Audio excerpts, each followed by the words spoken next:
ओम श्री स्वस्तानी देव्यै नमः। नमस्कार अनि हार्दिक स्वागत छ। म गंगासागर उपाध्याय यहाँहरूलाई नियमित रूपमा श्री स्वस्तानी व्रतकथा यो विशेष प्रस्तुति लिएर आइरहेका छौँ। आज 10औं अध्यायको पालो रहेको छ।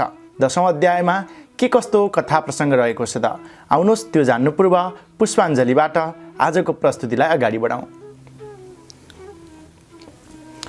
ओम यं ब्रह्मा वरुणेन्द्र रुद्र मरुतः स्तुनुवन्ति दिव्यैस्तवैर्वेदैः साङ्गपदक्रमोपनिषदैर्गायन्ति यं सामगाः ध्यानावस्थित तद्गतेन मनसा पश्यन्ति यं योगिनो यस्यान्तं न विदुः सुरासुरगणा देवाय तस्मै नमः।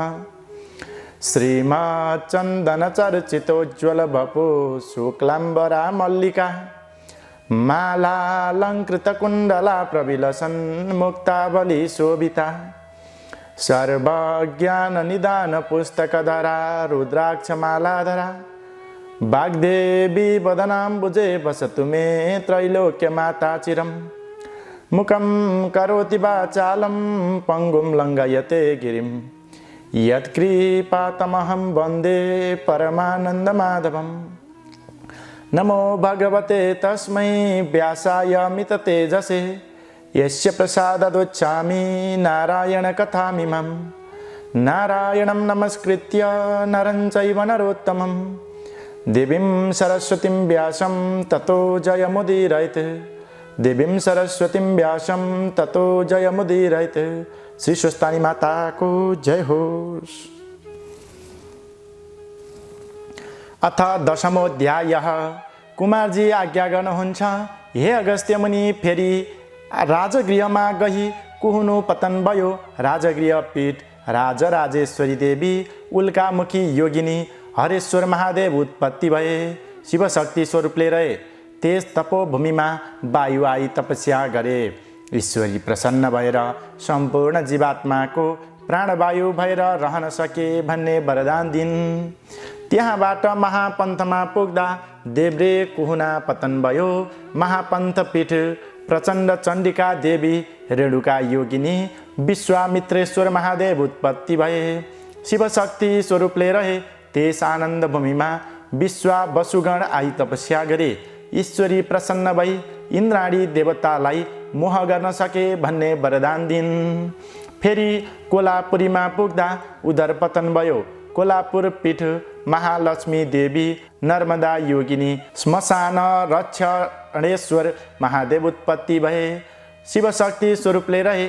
त्यस सिद्ध भूमिमा गरुडाई तपस्या गर्दा ईश्वरी प्रसन्न भएर नागहरू तिम्रो आहारा हुनेछन् भन्ने वरदान दिन्। फेरि एकापुरमा पुग्दा दाहिने घुँडा पतन भयो। एकापुर पीठ रत्नादेवी शङ्कुपासा योगिनी उन्मत्तेश्वर महादेव उत्पत्ति भए। शिवशक्ति स्वरूपले रहे।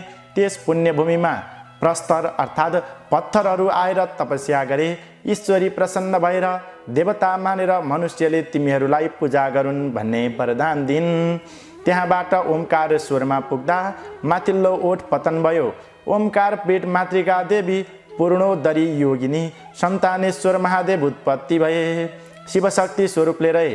त्यस पुण्यभूमिमा कल्पवृक्ष आई तपस्या गरे।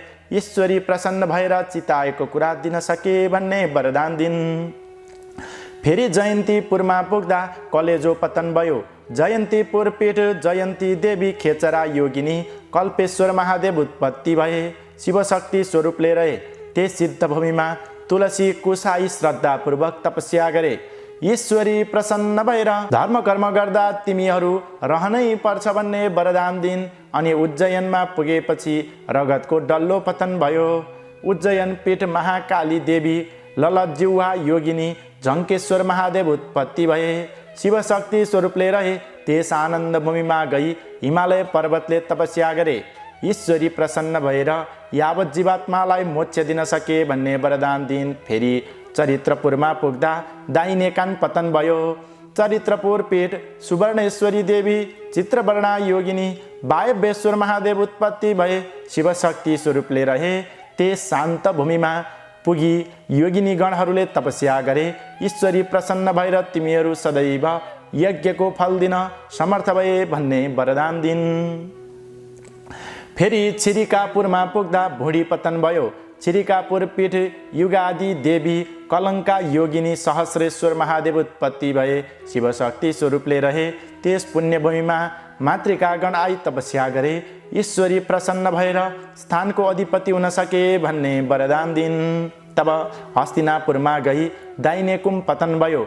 हस्तिनापुर पीठ चण्डेश्वरी देवी कोटरा योगिनी मुसुखारेश्वर महादेव उत्पत्ति भए शिवशक्ति स्वरूपले रहे। त्यस वीरभूमिमा सुदर्शन चक्राई तपस्या गरे। ईश्वरी प्रसन्न भएर संहारकर्ता हुन सके भन्ने वरदान दिन। फेरि उड्डीयानमा पुग्दा शिर पतन भयो। उड्डीयान पीठ विकलादेवी पिङ्गला योगिनी यक्षेश्वर महादेव उत्पत्ति भए शिवशक्ति स्वरूपले रहे। त्यस मोक्षभूमिमा गई हनुमानले तपस्या गरे। ईश्वरी प्रसन्न भएर रामको सेवक बनेर लङ्का डढाउन सके भन्ने वरदान दिन। अनि प्रयागमा पुगेपछि फोक्सो पतन भयो। प्रयाग पीठ सिंहजङ्गा योगिनी महेन्द्रेश्वर महादेव उत्पत्ति भए शिवशक्ति स्वरूपले रहे। त्यस आनन्द भूमिमा 10 अवतारले गई तपस्या गरे। ईश्वरी प्रसन्न भएर सत्य त्रेता द्वापर र कलिमा दुष्ट दैत्यहरूको संहार गर्न सके भन्ने वरदान दिन। फेरि विश्वमा मृगौलो पतन भयो। विश्वपीठ झङ्केश्वरी देवी झङ्काली योगिनी कुण्डलेश्वर महादेव उत्पत्ति भए शिवशक्ति स्वरूपले रहे। त्यस कर्मभूमिमा विश्वकर्माले तपस्या गरे। ईश्वरी प्रसन्न भएर तिम्रो कीर्ति चन्द्र सूर्य रहेसम्म चलोस् भन्ने वरदान दिन। मायापुरी अर्थात् हरिद्वारमा गई फियो पतन भयो। मायापुर पीठ माया देवी चञ्चलाक्षी योगिनी तपसेश्वर महादेव उत्पत्ति भए शिवशक्ति स्वरूपले रहे। त्यस मोक्षभूमिमा गई 64 लिङ्गले तपस्या गरे। ईश्वरी प्रसन्न भएर स्वयम्भू लिङ्ग भएर रहन सके भन्ने वरदान दिन। तब मल्लगिरीमा पुग्दा देब्रे कुहुनु पतन भयो। मल्लगिरी पीठ मल्लिका देवी कलङ्क जिवा योगिनी उमेश्वर महादेव उत्पत्ति भए शिवशक्ति स्वरूपले रहे। यस घोर वनमा गई भूत प्रेत पिशाचहरूले तपस्या गरे। ईश्वरी प्रसन्न भएर तिमीहरू सधैँ मेरो नजिकमा रहे भन्ने वरदान दिन। अनि शेषपुरमा गएर तालु पतन भयो। शेषपुर पीठ उमा देवी अष्टवक्त्रा योगिनी योगेश्वर महादेव उत्पत्ति भए शिवशक्ति स्वरूपले रहे। त्यस सत्यभूमिमा गई सत्यले तपस्या गरे। ईश्वरी प्रसन्न भएर सत्यमा रहने जतिलाई उद्धार गर्न सके भन्ने वरदान दिन। त्यसपछि हर्षगिरीमा पुग्दा आसन पतन भयो। हर्षगिरी पीठ वज्रेश्वरी देवी कमला योगिनी धर्मध्वंसेश्वर महादेव उत्पत्ति भए शिवशक्ति स्वरूपले रहे। त्यस शुद्ध भूमिमा गई कलिले तपस्या गरे। ईश्वरी प्रसन्न भएर मनुष्यहरूको बुद्धि भ्रष्ट गर्न समर्थ भए भन्ने वरदान दिन। अनि नीलगिरीमा पुग्दा मुकुट पतन भयो। नीलगिरी पीठ सरला योगिनी आनन्देश्वर महादेव उत्पत्ति भए शिवशक्ति स्वरूपले रहे। त्यस पुण्यभूमिमा गई सूर्यादि नवग्रहहरूले तपस्या गरे। ईश्वरी प्रसन्न भएर लाभानीको फल प्रदान गर्न सके भन्ने वरदान दिन। अनि मेरुगिरीमा गई सूची स्थान पतन भयो। मेरुगिरी पीठ पूर्णा देवी कपला योगिनी जीवापतेश्वर महादेव उत्पन्न भए शिवशक्ति स्वरूपले रहे। त्यस आनन्द भूमिमा नागहरू आएर तपस्या गरे। ईश्वरी प्रसन्न भएर तिमीहरूको शरीर अगम्य होस् भन्ने वरदान दिन। महेन्द्राचलमा दाहिने तिग्रा पतन भयो। महेन्द्र पीठ इन्द्राक्षी देवी ऊर्ध्वगमना योगिनी तारकेश्वर महादेव उत्पत्ति भए शिवशक्ति स्वरूपले रहे। त्यस सुरम्य भूमिमा गई भक्तिपूर्वक लक्ष्मीले सेवा गरिन्। ईश्वरी प्रसन्न भएर कार्तिकको औँसीका दिन सबैले तिम्रो पूजा गरून् भन्ने वरदान दिन। फेरि बानरपुरमा गएर देब्रे तिग्रा पतन भयो। बानरपुर पीठ कामेश्वरी देवी मेरुदण्डा योगिनी वेदान्तेश्वर महादेव उत्पत्ति भए शिवशक्ति स्वरूपले रहे। त्यस आनन्द भूमिमा कमलादि पुष्पाएर तपस्या गरे। ईश्वरी प्रसन्न भएर पूजाकालमा तिम्रो मान होला भन्ने वरदान दिन। फेरि हिरण्यपुरमा पुग्दा सुतस्थान अर्थात् गर्भस्थान पतन भयो। हिरण्यपुर पीठ रत्नेश्वरी देवी त्रिपुरेन्द्रा योगिनी नारदेश्वर महादेव उत्पत्ति भए शिवशक्ति स्वरूपले रहे। त्यस पुण्यभूमिमा आई सरस्वतीले तपस्या गरिन्। ईश्वरी प्रसन्न भएर सम्पूर्ण जीवात्माको बोलीमा तिम्रो बास होस् भन्ने वरदान दिन। फेरि महालक्ष्मीपुरमा गई बाउ करङ पतन भयो। महालक्ष्मीपुर पेट कमलाक्षी देवी दिगम्बर योगिनी त्रिकुटेश्वर महादेव उत्पत्ति भए। शिवशक्ति स्वरूपले रहे त्यस आनन्द भूमिमा अडिमादि अष्टसिद्धि आई योग मार्गले तपस्या गरे।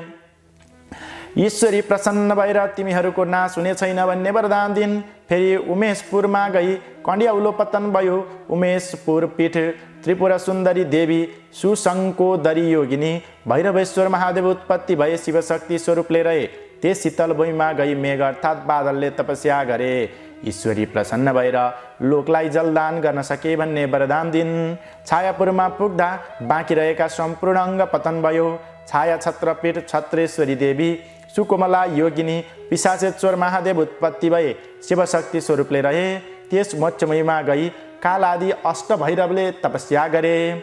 ईश्वरी प्रसन्न भएर मातृका गणको अधिपति भए भन्ने वरदान दिन्। हे अगस्त्य मुनि, यस्तै तरहले जहाँ जहाँ सतीदेवीको अङ्ग पतन भयो त्यहाँ त्यहाँ एउटा पीठ उत्पन्न हुँदै गयो। सबै पीठको सङ्ख्या 7.5 करोड छ। मैले तिमीलाई संक्षेपले केही पीठको वर्णन सुनाएँ।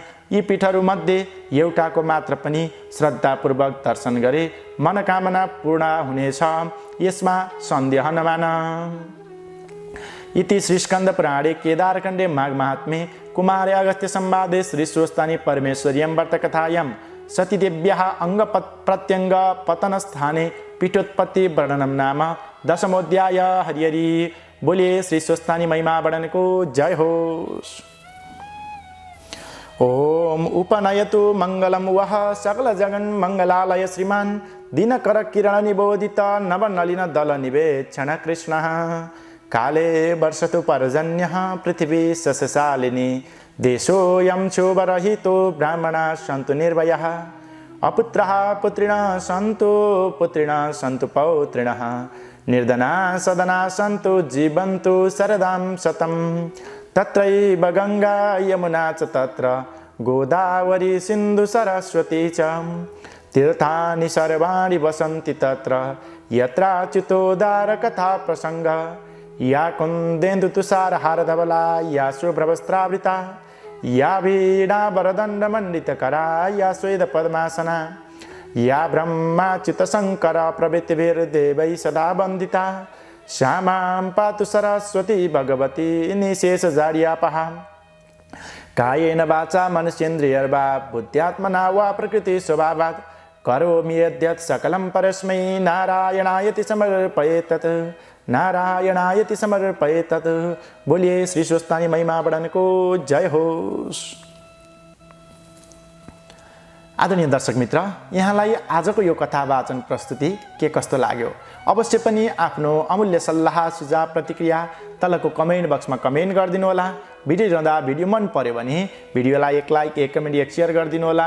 र यदि अहिलेसम्म पनि यो च्यानललाई सब्स्क्राइब गर्नुभएको छैन भने कृपया सब्स्क्राइब गरेर सँगै आउने बेल आइकन र सँगै आउने अल बटनमा क्लिक गर्न नभुल्नुहोला भन्दै आजको कथा प्रस्तुतिलाई यहाँ विराम दिँदै भोलि अर्को नयाँ कथा प्रसङ्गका साथ भेट्ने बाचा गर्दै म प्रस्तुता गङ्गासागर उपाध्याय बिदा चाहन्छु। तपाईँ सम्पूर्णलाई श्री स्वस्तानी देवीले रक्षा गरून्। जय शम्भो, हर हर महादेव, जय स्वस्तानी माता, नमस्कार।